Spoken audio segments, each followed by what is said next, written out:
Could mutant mosquitoes stop the dangerous Zika virus? Hi, I'm Carl Azus, and that's what's first up on our show today. Zika, as we've told you, can dramatically harm the unborn babies of pregnant women. But mosquitoes also carry malaria, yellow fever, West Nile virus. The insects are responsible for more human deaths than any other animal on the planet. And so far, people have been unsuccessful in exterminating them long term. Now, scientists are considering waging biological and genetic warfare against mosquitoes. One option would infect them with bacteria that would stop the growth of viruses, like Zika, inside mosquitoes. Another would use gamma radiation to sterilize male mosquitoes to keep them from reproducing with females. A third possibility, genetically modify male mosquitoes to pass a deadly gene to wild female mosquitoes. Critics say all of these ideas have major problems. They're expensive, they're not proven to work, there are concerns about how they'd impact the environment or the people living in it.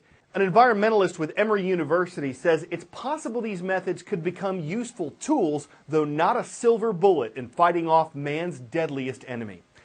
Call them stargazers, sunseekers, say the moonlight's in their eyes. Thousands of people in the Pacific island nation of Indonesia looked up Wednesday morning to view a total solar eclipse.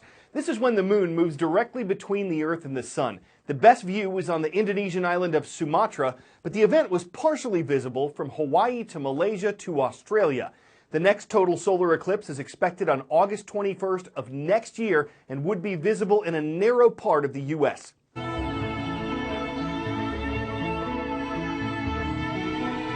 Watching as the moon blocks out the light from the sun, it can be hard to imagine the amazing cosmic coincidence taking place. The sun's diameter is some 400 times larger than the moon's, but it's just the right distance away to appear the same size.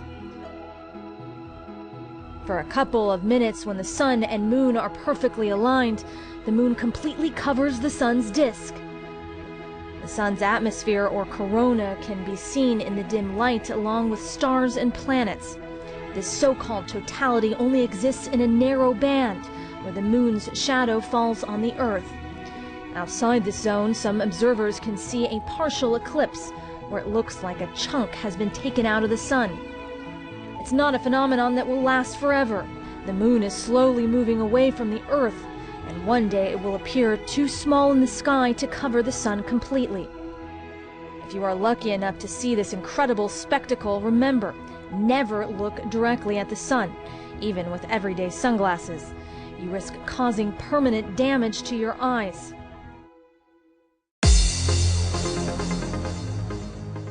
Know why yesterday's transcript page was awesome? Because it's where we found these 3 schools for our roll call. We're starting in Quezon City. It's in the island nation of the Philippines, and it's where Far Eastern University is watching. Next, to Platinum, Alaska. The miners are here today. Hello to everyone at Arvik School. And our third mention goes to Christian County High School. It's in Hopkinsville, Kentucky. We're saluting the colonels. Several parishes in the U.S. state of Louisiana are under a flash flood emergency. As of yesterday morning, they'd gotten between 8 and 14 inches of rain in a short amount of time, with another 3 to 5 inches possible by this morning. Dozens of homes were evacuated. Part of Interstate 20 was shut down. It's because of a slow-moving storm system that's soaking areas in 9 states from Texas to Illinois.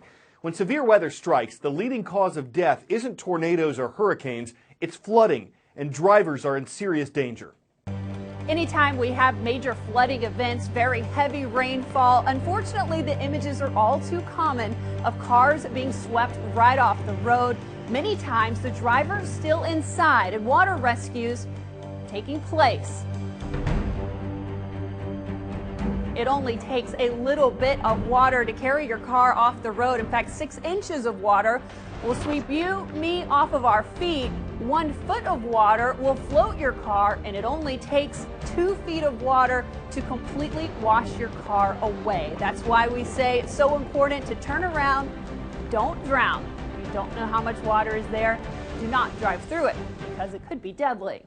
On the eastern coast of mainland Japan, there are ghost towns. Contaminated by radiation, some of the houses clearly show the damage of the earthquake that struck 5 years ago on March 11th.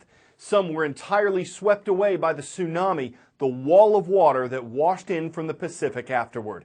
Tomorrow, on the actual anniversary, we're taking you inside one of these abandoned towns. Today, an overview from a drone.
Maybe you've had to compete against a brother or sister before. Maybe you've just helped yours train. The Brownlee brothers are living that to the extreme.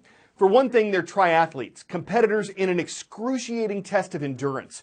For another, they took home gold and bronze medals in their sport in the last Olympics, the first time brothers stood on the podium together in an individual sport since 1908.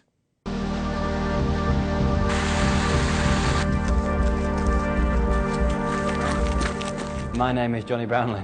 I won bronze at the London 2012 Olympic Games. My name's Alistair Brownlee. I'm the current Olympic and Commonwealth champion. Well, triathlon is a sport where you do three sports, obviously. You swim first, you then bike, and then you run. So you have to change your equipment along the way, and that's all kind of part of the race.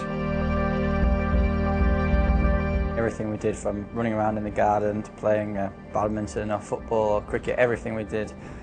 Probably even doing the tidying up.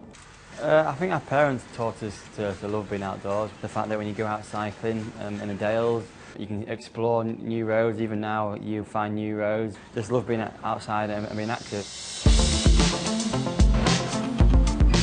Each of us wants to win, and there's only one person that can win. But when we actually start the race, I get a feeling that it's kind of us as a little team against everyone else. It is team tactics, and that we're both furthering our kind of aims jointly, but it's not like one sacrifices their performance for the other on the day. We're very, very competitive, and we both want to win. But we know that if we help each other through the swim and the bike and even parts of the run, that's our best chance of getting a good result.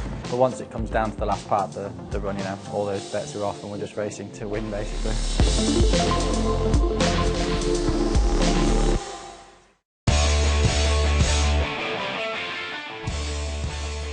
Not far from Hawaii, a remotely operated underwater vehicle was recently more than 2 miles under the sea when it cruised up to this, a type of octopus never seen before, and a type that's never been observed this deep. The National Oceanic and Atmospheric Administration says this animal doesn't have the type of pigment most other cephalopods have, which gives it a ghost-like appearance. So there's an online push to get it named Casper, because awesome. Of course, there's no way to know if it's friendly. It could be 8-armed and dangerous. That question could haunt scientists for a while. But as far as characteristics goes, there's no question it's deep. We'll never know if it pig meant to be discovered. I'm Carl Azuz, plumbing the depths of puns.